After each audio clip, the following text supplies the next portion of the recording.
ஆக்சைடின் அழுத்தம் கனளவு சம வெப்பநிலை கோடுகள் பார்க்கலாம். ஆண்ட்ரூஸின் சம வெப்பநிலை கோடுகள் ரொம்ப important 5 mark question students. Andrews அப்படிங்கிறவர் சம வெப்பநிலை கோடுகளை வருவிச்சிருக்காரு. அது அப்படின்னா என்னன்னு பாருங்கள். தாமஸ் ஆண்ட்ரூஸ் அப்படிங்கிறவர் வாயு மற்றும் திரவ நிலைமைகளில் உள்ள ஒரு பொருளின் அழுத்தம், கனளவு மற்றும் வெப்பநிலை ஆகியவற்றுக்கிடையே இருக்கக்கூடிய முழுமையான தரவுகளை முதல்ல தந்திருக்காங்க. ஸோ வெவ்வேறு வெப்பநிலைகளில் கார்பன் டை ஆக்சைடினுடைய சம வெப்பநிலை கோடுகளை வரைஞ்சிருக்கிறாரு. ஸோ வரைபடம் கொடுத்துருக்குறாங்க. இந்த வரைபடத்திலிருந்து நம்ம கீழ்கண்ட விவரங்களை நம்ம பெறலாம்னு சொல்லியிருக்காங்க. கவனிங்க.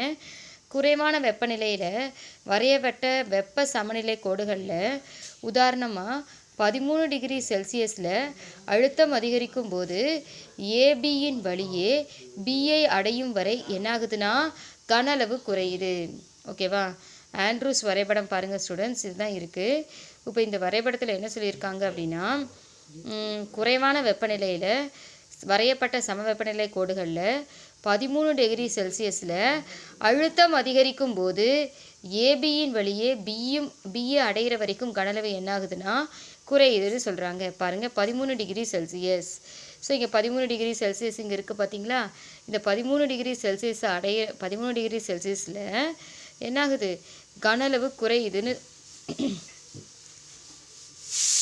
ஏபிஐ அடையும் வரைக்கும் என்னாகுதுன்னா கனளவு குறையுதுன்னு சொல்கிறாங்க. பாருங்கள், கனளவு பகுதி. ஸோ இந்த இடத்துல ஏ பிஏ அடையிற வரைக்கும் கனளவு என்னாகுது? குறையுது. எஸ், எப்போ? 13 டிகிரி செல்சியஸில். பாருங்கள், மறுபடியும் மேலே பாருங்கள். ஸோ 13 டிகிரி செல்சியஸில், ஓகே, 13 டிகிரி செல்சியஸில் அழுத்தம் அதிகரிக்கும் போது 13 டிகிரி செல்சியஸில் அழுத்தம் அதிகரிக்கும் போது என்னாகுதுன்னா ஏபியின் வழியே பிஏ அடையும் வரை கனளவு என்னாகுதுன்னா குறைகிறது. ஸோ 13 டிகிரி செல்சியஸில் அழுத்தம் அதிகரிக்கும் போது ஏபியின் வழியே பிஏ அடையும் வரை கனளவு என்னாகுது? குறையுது. ஸோ பியில் அழுத்தம் மாறாமல் இருக்கணும். ஸோ இப்போ மாறாமல் இருக்கும்போது என்னாகுதுன்னா பிசியின் வழியே திரவமாக்கல் நிகழுதுன்னு சொல்கிறாங்க. பாருங்கள், படத்தை பாருங்கள். ஸோ இந்த இடத்துல பியில் அழுத்தம் மாறாமல் இருக்கும்போது பிசியின் வழியே என்ன நிகழுதான்? திரவமாக்கல் நிகழுதான். பாருங்கள், இந்த படத்தில் பாருங்கள், பார்த்தீங்களா? பிசி, இந்த பிசியின் வழியே என்ன நடக்குது அப்படின்னா திரவமாக்கல் நடைபெறுதுன்னு சொல்கிறாங்க. ஓகேவா? ஸோ ஏலேருந்து பிக்கு வந்துருச்சு. பிசிஏ அடையும் வரைக்கும் என்னாகுதுன்னா அழுத்தம் பிசிஏ பி சிஏ அடைகிற வரைக்கும் என்னாகுது அப்படின்னா திரவமாக்கல் நடைபெறுதுன்னு சொல்கிறாங்க. புரியுதா ஸ்டூடெண்ட்ஸ்? கவனிக்கணும் ஸ்டூடெண்ட்ஸ். 13 டிகிரி செல்சியஸ் வெப்பநிலையில் என்னாகுதுன்னா, இந்த படத்தை பார்த்திங்கன்னா உங்களுக்கு தெரியும், ஏபியின் வழியே பிஏ அடையும் வரை கனளவு குறையுது. ஸோ இந்த ஏபி அப்படிங்கிறது பிஏ அடைகிற வரைக்கும் இந்த இடத்துல என்ன ஆகுதுன்னா அழுத்தம் அதிகரிக்கும் போது கனளவு குறையுதுன்னு சொல்கிறாங்க. அடுத்து இதில் பாருங்கள், அடுத்தடுத்த வெப்பநிலை கோடுகளில்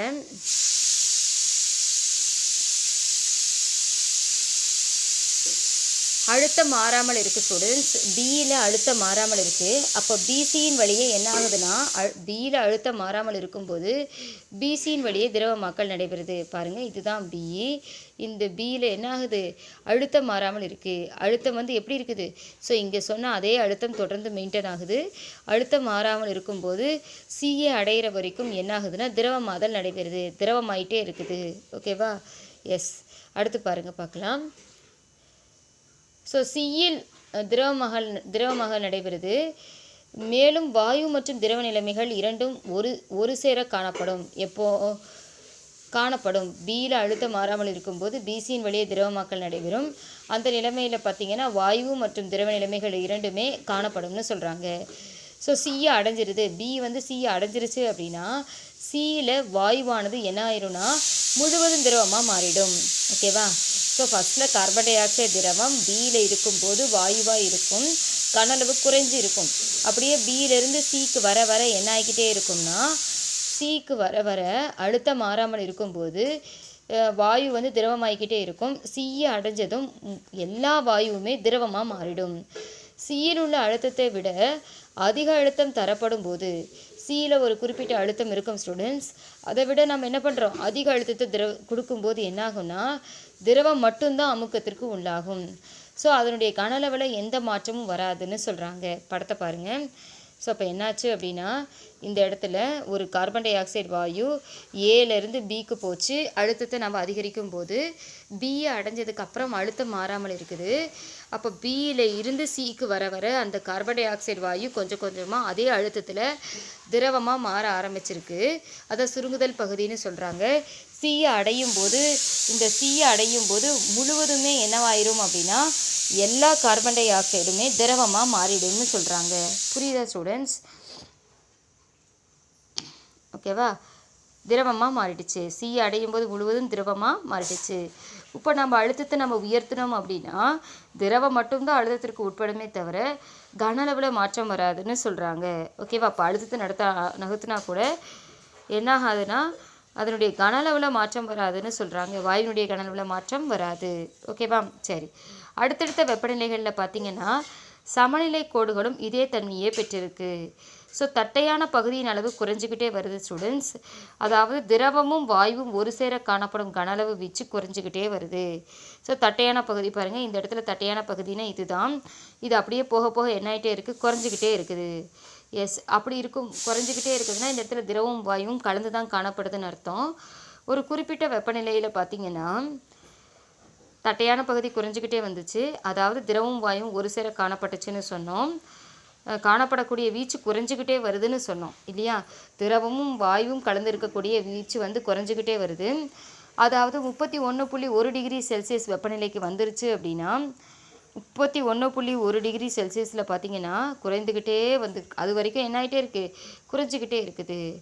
ஸோ தட்டையான பகுதி பி என்ற புள்ளியில் பூஜ்ஜியமாகுது. ஓகேவா?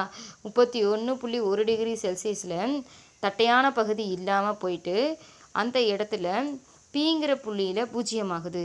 ஓகேவா? பாருங்கள், தட்டையான பகுதி பி என்ற புள்ளியில் என்ன ஆயிடுச்சு, பூஜ்ஜியமாயிருச்சு. அதாவது இந்த புள்ளியில் கார்பன் டை ஆக்சைடு வாயு முழுவதுமாக என்னவாக மாறிடுச்சுன்னா பிங்கிற புள்ளியில் திரவமாக மாறிடுச்சு. ஸோ கார்பன் டை ஆக்சைடு வாயு பிங்கிற புள்ளியில் முழுவதும் திரவமாக மாறுச்சு இல்லையா? இந்த வெப்பநிலையை நம்ம என்னென்னு சொல்லலாம், நிலைமாறு வெப்பநிலைன்னு சொல்லலாம். கார்பன் டை ஆக்சைடின் நிலைமாறு வெப்பநிலைன்னு சொல்லலாம். பாருங்கள், கார்பன் டை ஆக்சைடு இந்த புள்ளியில் முற்றிலும் என்னவா மாறிடுச்சு, திரவமாக மாறிடுச்சு. ஓகேவா? எஸ். ஸோ இந்த வெப்பநிலையை கார்பன் டை ஆக்சைடின் திரவமாக்கும் வெப்பநிலை அல்லது நிலைமாறு வெப்பநிலைன்னு சொல்லலாம். இந்த புள்ளியில் அழுத்தம் பார்த்திங்கன்னு வச்சுக்கோங்களேன், இந்த புள்ளியில் அழுத்தம் எவ்வளவு டிகிரி இருக்கும், எவ்வளவு கெல்வின் இருக்கும் அப்படின்னா எவ்வளவு அழுத்தம் இருக்கும் அப்படின்னா 73 ஏடிஎம் அழுத்தம் இருக்கும். நீங்களே பார்த்தீங்கன்னா தெரியும், இது 70, அதுக்கு மேலே கொஞ்சம் நகர்ந்துருக்கு. இந்த இடத்துல எவ்வளவு ஏடிஎம் அப்படின்னா 73 ஏடிஎம்மாக இருக்கும். இந்த வெப்பநிலைக்கு மேலே இருக்கக்கூடிய அனைத்து வெப்பநிலைகளிலும் பார்த்தீங்கன்னா, அனைத்து அழுத்த நிலைகளிலும் பார்த்தீங்கன்னா கார்பன் டை ஆக்சைடு வாயு நிலையிலேயே தான் இருக்கும். ஓகேவா?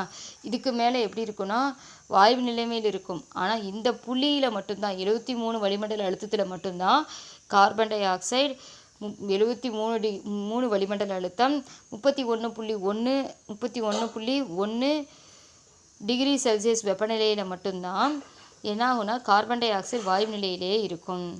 கார்பன் டை ஆக்சைடை போன்ற பல இயல்பு வாயுக்களும் இதே மாதிரியே இருக்குது அப்படிங்கிறீங்க. கார்பன் டை ஆக்சைடு போலவே மற்ற இயல்பு வாயுக்களுடைய செயல்பாட்டையும் இதே மாதிரி கண்டுபிடிச்சாங்க. புரியுதா ஸ்டூடெண்ட்ஸ்? எகெயின் சொல்கிறேன் பாருங்கள். இதுதான் ஆண்ட்ரூஸின் சம வெப்பநிலை கோடுகள். இதில் பார்த்திங்கன்னா அழுத்தத்திற்கும் கடலுக்கும் வரைபடம் போட்டிருக்கிறாரு. அந்த சம வெப்பநிலை கோடுகளில் ஏ நிலையில் இருக்கும்போது கார்பன் டை ஆக்சைடு வாயுவாக இருக்கும். அழுத்தத்தை அதிகரிக்கிறோம், பிங்கிற நிலைமையை அடையுது. பி நிலைமையை அடையும் போது திரவமாதல் நடைபெறுது. வாயு கொஞ்சம் கொஞ்சமாக திரவமாக ஆரம்பிக்குது. அழுத்தத்தில் மாற்றம் வரலை, அதே அழுத்தம் தான் அப்படியே தொடர்ந்து இருக்குது. சிங்கிற புள்ளிக்கு வரும்போது முழுவதும் வாயுவாக மாறிடுச்சு. அப்புறம் கொஞ்சம் கொஞ்சமாக அழுத்தத்தை நம்ம அதிகரிச்சுக்கிட்டே போனால் கூட கனளவில் அந்த திரவத்தினுடைய கனளவில் மாற்றம் வரலை. அதுவும் 31.1 டிகிரி செல்சியஸில் தட்டையான பகுதி முழுவதும் குறைஞ்சு போயிடுது. ஓகேவா? அப்போ 31 டிகிரி செல்சியஸ் வெப்பநிலையில் 73 வளிமண்டல அழுத்தத்தில் கார்பன் டை ஆக்சைடு வாயு முழுவதும் திரவமாக மாறிடுது. இதுக்கு மேலே எந்த அழுத்த நிலையில் பார்த்தாலும் கார்பன் டை ஆக்சைடு வாயுவாக மட்டும்தான் இருக்கும். ஓகேவா? இது சம வெப்பநிலை கோடுகளில் இயல்பை ஒரே மாதிரியாக இருந்த போதிலும் நிலைமாறு வெப்பநிலை மற்றும் நிலைமாறு அழுத்தம் மற்றும் நிலைமாறும் கனளவு ஆகியவை ஒரு குறிப்பிட்ட வாயுவிற்கு அதன் தன்மையை பொறுத்து அமையும் பண்புன்னு சொல்கிறாங்க.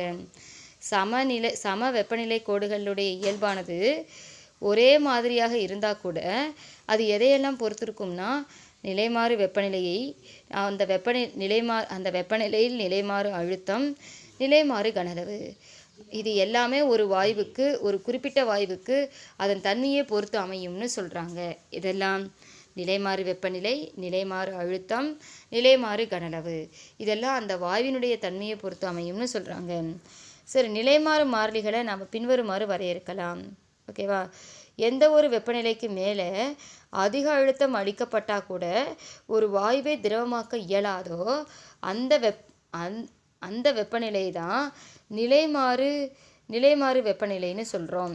ஒரு குறிப்பிட்ட வெப்பநிலைக்கு மேலே எவ்வளவு அழுத்தம் கொடுத்தா கூட அந்த வாயுவை என்ன பண்ண முடியாது, திரவமாக்க இயலாது. அந்த வெப்பநிலை தான் நிலைமாறு வெப்பநிலை. இப்போ கார்பன் டை ஆக்சைடு பார்த்தீங்க, கார்பன் டை ஆக்சைடு 31.1 டிகிரி செல்சியஸில் மட்டும்தான் திரவமாக இருந்துச்சு. அதுக்கு மேலே நீங்கள் எவ்வளவு அழுத்தத்தை கொடுத்தாலும் அதை என்னவா மாற்ற முடியாது. அந்த வெப்பநிலைக்கு மேலே போயிட்டீங்கன்னா அது வாயுவாக தான் இருக்கும், திரவமாக மாறாது. ஸோ நிலைமாறு மாறிலிகளை நாம் பின்வருமாறு வரையறுக்கலாம்.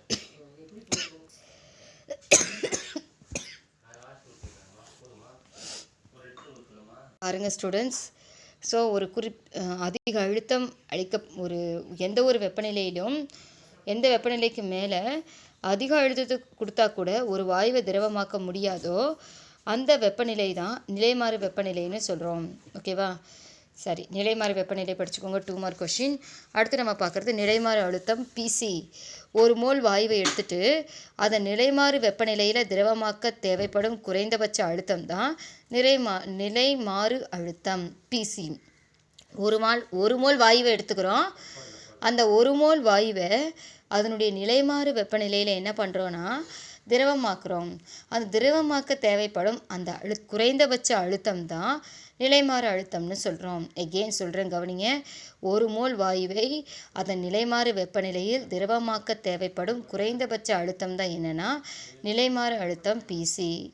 அடுத்து பார்த்திங்கன்னா, ஒரு மோல் வாயுவை அதன் நிலைமாறு அழுத்தம் மற்றும் நிலைமாறு வெப்பநிலையில் அடைத்து கொள்ளும் கனளவு நிலைமாறு கனளவுன்னு சொல்லலாம். நிலைமாறு கனளவுனா என்னென்னு சொல்லுவாங்க கேட்பாங்க. ஒரு மோல் வாயு எடுத்துக்கிறோம், அதனுடைய நிலைமாறு அழுத்தம் மற்றும் நிலைமாறு வெப்பநிலையில் அடைத்துக்கொள்ளும் கனளவு எவ்வளவு இடத்த அடைச்சிக்குதோ, எவ்வளவு கனளவு அடைச்சிக்குதோ அதுதான் நிலைமாறு கனளவுன்னு சொல்கிறோம். ஸோ 2 மார்க் கொஷின் கேட்பாங்க. நிலைமாறு அழுத்தம், நிலைமாறு கனளவு, நிலைமாறு வெப்பநிலை வரையறு அப்படின்னு கேட்பாங்க. ஸோ 3 ஹெட்டிங்கையும் போட்டுக்கோங்க. 3 ஹெட்டிங்கும் இண்டிவிஜுவலாக தனி 2 மார்க் கொஷின். ஓகேவா? கார்பன் டை ஆக்சைடின் சம வெப்பநிலை ஆண்ட்ரூசின், கார்பன் டை ஆக்சைடுக்கான அழுத்தம் கனளவு தொடர்பான சம வெப்பநிலை ஆண்ட்ரூசின் சம வெப்பநிலை கோடுகளை விளக்குக அப்படின்னு கேட்பாங்க. ரொம்ப important 5 mark question students. So இது வரைக்கும் எழுதிருங்க. அடுத்து இதே மாதிரி சில வாயுக்களுக்கும் நிலைமாறு மாறிலியினுடைய மதிப்பு கொடுத்துருக்காங்க, கவனிங்க. ஹீலியத்துக்கு நிலைமாறு வெப்பநிலை 5.2, நிலைமாறு அழுத்தம் 22.26, அடுத்து நிலைமாறு கனளவு 57.8. ஸோ இது 1 மார்க்கை கேட்பாங்க. இந்த டேபிளை நல்லா மெமரி பண்ணிக்கோங்க. நெக்ஸ்ட்டு கார்பன் டை ஆக்சைடுக்கு நிலைமாறு வெப்பநிலை 304.2 கெல்வினில், அழுத்தம் பார்த்திங்கன்னா கார்பன் டை ஆக்சைடுக்கு 72.9 ஏடிஎம், நிலைமாறு கனளவு 94 centimetre squared mole inverse students. ஆக்சிஜனுக்கு பார்த்திங்கன்னா நிலைமாறு வெப்பநிலை 154.8 கெல்வின், நிலைமாறு அழுத்தம் 50.14, நிலைமாறு கனளவு 78 degree 78 centimetre cube mole inverse. So நைட்ரஜனுக்கு பார்த்திங்கன்னா நிலைமாறு வெப்பநிலை 136.3 கெல்வின் ஸ்டூடெண்ட்ஸ், நிலைமாறு அழுத்தம் 33.54 ஏடிஎம், அதுவே நிலைமாறு கனளவு 90.1 centimetre cube mole inverse. Hydrogen வாயுவுக்கு பாருங்கள், நிலைமாறு வெப்பநிலை 33.2 கெல்வின், நிலைமாறு அழுத்தம் 12.80 ஏடிஎம். ஸோ ஹைட்ரஜன் வாயுவினுடைய நிலைமாறு கனளவு 65 சென்டிமீட்டர் கியூப் மோல் இன்வெர்ஸ். அதே நீருக்கு பார்த்திங்கன்னா நிலைமாறு வெப்பநிலை 647.4 கெல்வின், நிலைமாறு அழுத்தம் 218.3 ஏடிஎம், நிலைமாறு கனளவு 55.3. அமோனியாவுக்கு நிலைமாறு வெப்பநிலை 405.5 கெல்வின், நிலைமாறு அழுத்தம் 101.3 ஏடிஎம், நிலைமாறு கனளவு 72.5 centimetre cube mole inverse. Hydrogen குளோரைனுடைய நிலைமாறு வெப்பநிலை 324.7 கெல்வின், நிலைமாறு அழுத்தம் 81.5 ஏடிஎம், நிலைமாறு கனளவு 81 centimetre cube mole inverse. So methane CH4 அதனுடைய நிலைமாறு வெப்பநிலை 190.6 கெல்வின், நிலைமாறு அழுத்தம் 45.6 ஏடிஎம், நிலைமாறு கனளவு 98.7 centimetre cube mole inverse. So எத்திலீனுடைய வாய்ப்பாடு C2H4 இதனுடைய நிலைமாறு வெப்பநிலை 283.1 கெல்வின், நிலைமாறு அழுத்தம் 50.50 ஏடிஎம், 50.50 ஏடிஎம், நிலைமாறு கனளவு 124 சென்டிமீட்டர் கியூப் மோல் இன்வெர்ஸ். புரியுதா ஸ்டூடெண்ட்ஸ்? அடுத்து பாருங்கள், சில வாயுக்களுக்கான நிலைமாறு மாறிலியினுடைய மதிப்பை பார்த்துட்டோம்.